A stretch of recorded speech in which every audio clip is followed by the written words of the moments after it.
Good morning everyone. Good morning. Punta tayo kay nanay. Tignan natin. Pagkatapos ko lang nagdilig ng halaman at nagwalis. Nagsunog. Hello, pasensya na kayo mga kabiday. Nag-voice na lang tayo kasi maingay, may tugtog. Nagpapatugtog si kuya kaya nag-voice na lang tayo. Ayan, tinignan ko si Inang kasi sabi niya masakit na naman daw yung tuhod. Kaya nakaupo siya. Kaya hindi muna siya nag-almusal kasi siya, pinainom siya ng gamot. Kaya 1 oras daw. Kaya mga mga 45 minutes pa siguro. Kasi yan nga, ang sabi ni kuya, 7:48 ang niya, bago siya kumain. Kaya yan, masakit ang tuhod. Siguro yung rayuma na naman niya yan. Kaya pumipintig-pintig na naman. Kaya yan sabi ko, umupo muna dun sa sa terrace para yan, paika-ika na siya. Masakit yung tuhod. Yan, pinaupo ko na lang dyan sa labas para mahanginan siya kaysa yung nasa kwarto niya. Bili tayo ng ng sitaw. Ito. 30 pesos. Ayan. Ihalo na naman ng malunggay. Kuha tayo ng malunggay na naman, mga kaibigan. Yan. Pasensya na mga kabiday ko, lagi tayo nandito sa bahay nila Inang. Kaya dyan. Yan, may maingay pa rin mga kabiday. Kaya lagi tayong nagbo-voice na ngayon kasi nagpapatugtog nga, hindi natin pwedeng bawalan kasi bahay niya yun si kuya, kaya gusto niya makinig ng ng music, kaya kaya wag muna nating anuhin siya. Yan mga kabiday, hindi ko na pakita yung yung kape, yung tinapay na yan. Hinati ko na. Yan. Ito na.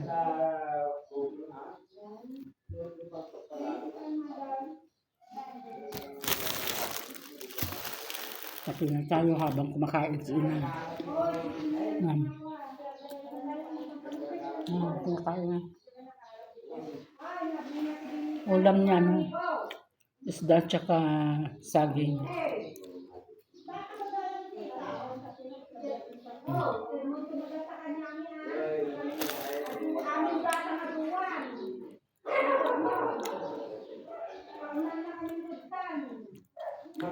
Wala pa siya yung pumunta sa CR.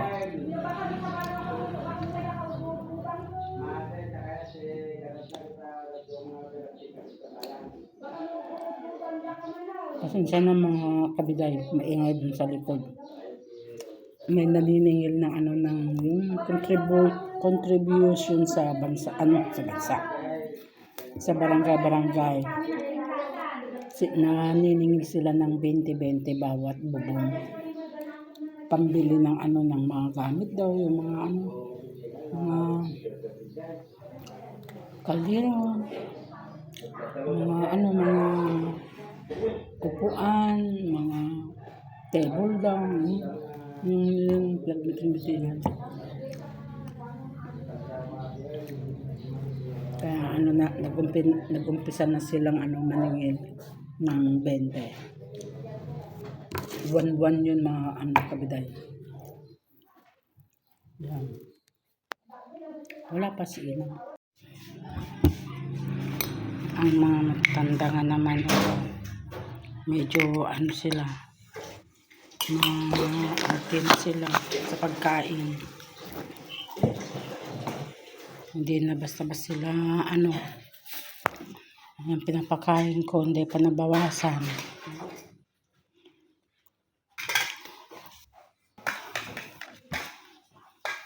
Nagbigat kay nga pagbagaan.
Pinahagis na natin konti.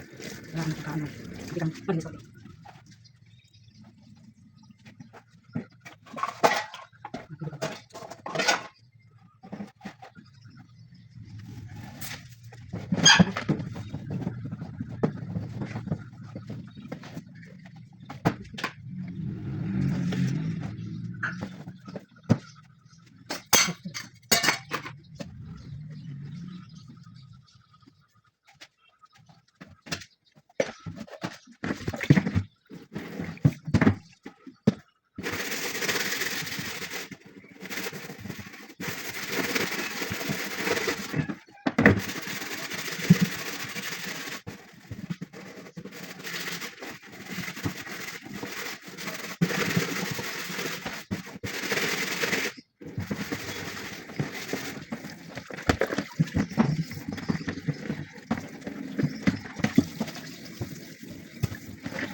Nalilisan po na konti ng mga kabitay para ano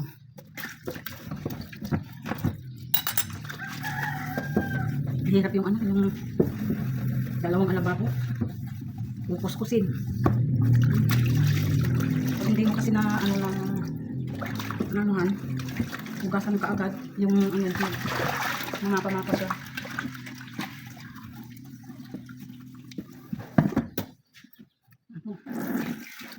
Gurit natin.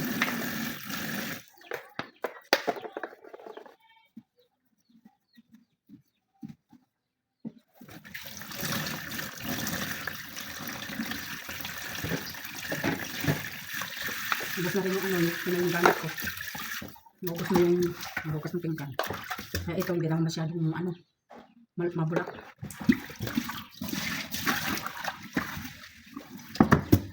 Ewan kung meron pa akong isa panlinis yung mga ano yung siguro tingnan ko mamaya yung parang ano maglalabak ako mga kabitay yung mga ano damit namin mga ano na marami na wala nang maisuot kaya naano ako dito ang daming mga hugasan na dapat hugasan yung mga ano ano natin. Ayan ang mga kabitay, nagbura ako ng itlog. Yan. Sa ano ko pa? Sa April 15 pa. April 15 pa para pwede nang ulamin. Nagawa ko niyan mga ano mga kabitay nung ano dati. itlog ng itik. Itik to, bibig ganun. Ano siya? Isang buwan. Ay, sorry. Isang buwan. Isang buwan. Pero nung binuksan ko na, ano siya? Okay na siya.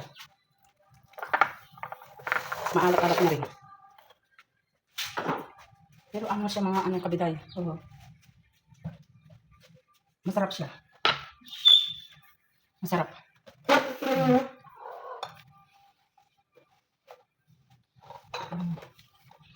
Madali na siya. Ganun lang natin. Kasi alikabok. Dito lang natin dinililisan.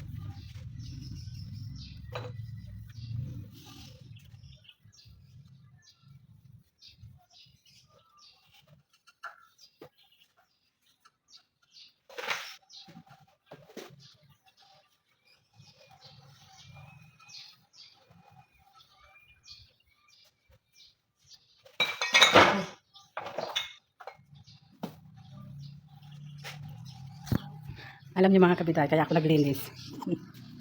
Baka darating yung anak ko babae. Kasi baka day off niya. Tapos ito na. Hinila ko na lang.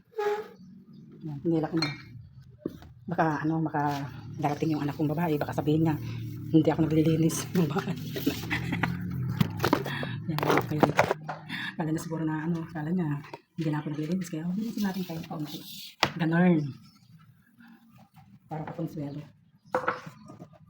Kasi pag araw-araw ka naman naglilinis, pag hindi pa kumpleto naman ang sa loob ng bahay, nakakatamad. Nakakatamad, di ba? Pag kumpleto na siguro ang sa loob ng bahay mo, sinilisan ko siya. Kaya ito siguro araw-arawin na maglinis. Kasi, araw-arawin mo, tapos, hindi pa tapos. Nakakatamad, kabitan.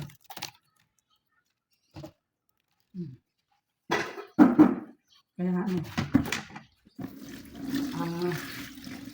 once a week. Once a week na lang tayo, bonus dito. Yan. Kapag kumpleto na yung, bahay natin, yan, dapat araw-arawin. Ito naman, hindi naman gaanong madumi. Yung lang naman. Pag nagwalis ka rito sa sahig, mali ako. Kaya, pakita natin na naglilinis tayo. Pasensya na mga kabiday. Yan. Ito mga kabiday, hindi na pwede. Kahit na mo siya, hindi na pwede. Kahit ito, hindi na pwede. Kaya itapon na lang natin. Pinakargahan ko ng ng gas niya sa mga hindi gagana.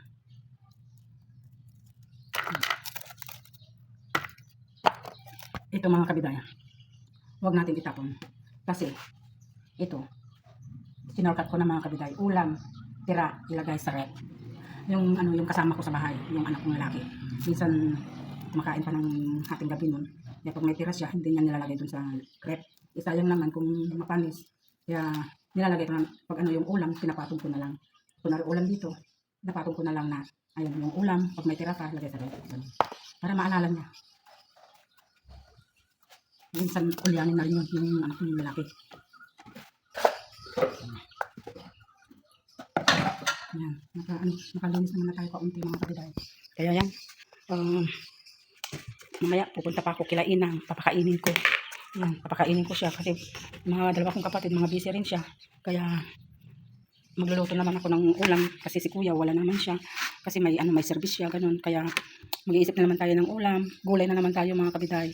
Kaya mas maganda yung mga gulay mga kabiday kaysa yung mga karni-karni dyan. Kaya ang favorite nating malunggay, yan, nandyan lagi, nakahanda, naghihintay, napitasin siya na ulamin. Yan mga kabiday. At isasahog natin ito, yung isa, or kalahati lang kasi marami. Kaya yung anak kong babae, mahilig din sa gulay yun. Kaya pag umuwi, nagugulay yun, nagpapakbet. Kaya binili ko na yan para nakahanda na siya na may pang sahog. Tapos mamimitas na lang ng malunggay dyan at may kalabasa pa nating kalahati. Alam niyo mga kabiday, yung kalabasa natin dyan na yung maliit. Super lagkit, ang sarap mga kabiday. Malagkit siya mga kabiday. Kaya yung buto niya kukunin ko yun at ibibilad para may itapanim natin sa tag-ulan. Masarap siya mga kabiday. Pero yung yung malaki doon. Parang pwede na rin kasi nag-ano siya, nagdidilaw-dilaw na siya. Yan. Kaya hintayin pa nating dumilaw. Kaya ito yung sinasabi ko sa inyo mga bida, yung maliit dyan. Ang lagkit talaga, malagkit. Pag ninunguya mo dyan, dumidikit talaga dun sa lalamunan mo. Ay, sa anong mga ngala-ngala. Masarap yung mga kabiday. Kaya yun na naman ang ulam natin. Huwag kayong mag-alala mga biday. Kahit na puros gulay ang mga kinakain natin, ulam natin, ay mas masustansya pa kaysa yung mga karni-karni dyan, diba mga kabiday? Gusto ko talaga ang gulay na malunggay. Kaya mamaya kukuha tayo. Kaya naman mga kabiday, baka medyo mahaba na at hindi tayo makapag-upload kung mahaba na yung video natin. Kaya pasensya na mga kabiday ko. Hanggang sa muli, huwag kayong magsasawa at suportahan ako. Maraming salamat. God bless po sa ating lahat. Ay, ito pala yung yung sinasabi kong panghugas ng pinggan. Meron pa tayong isa dyan kaya nilabas ko na. Kaya ito na yung panlinis natin. So, salamat!